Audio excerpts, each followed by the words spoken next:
మీ సిరి Kancharla. Daily post చేస్తున్న enquiries రావటం లేదా? కంటెంట్ చేస్తున్న క్లయింట్స్ ఎందుకు రావటం లేదు? పోస్ట్ చేస్తే నెక్స్ట్ డే రిజల్ట్ ఎక్స్పెక్ట్ చేస్తున్నారా?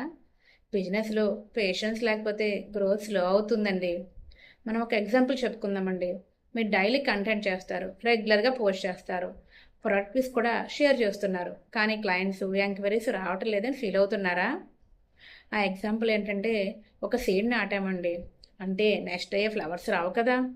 అది గ్రో అవ్వాలి, వాటర్ ఇవ్వాలి, టైం ఇవ్వాలి, పేషెన్స్తో వెయిట్ చేయాలి. అలానే బిజినెస్లో కూడా రిజల్ట్కి టైం పడుతుందండి. పేషెన్స్తో కంటెంట్ చేస్తూ కన్సిస్టెన్సీ మెయింటైన్ చేస్తే స్లోగా ఎంక్వైరీ స్టార్ట్ అవుతాయి, క్లయింట్స్ వస్తారు, గ్రోత్ స్టార్ట్ అవుతుంది. బిజినెస్ లైఫ్ అయినా పర్సనల్ లైఫ్ అయినా పేషెన్స్ చాలా ఇంపార్టెంట్. ఇంకా మంచి కంటెంట్ కావాలంటే ఫాలో చేయండి.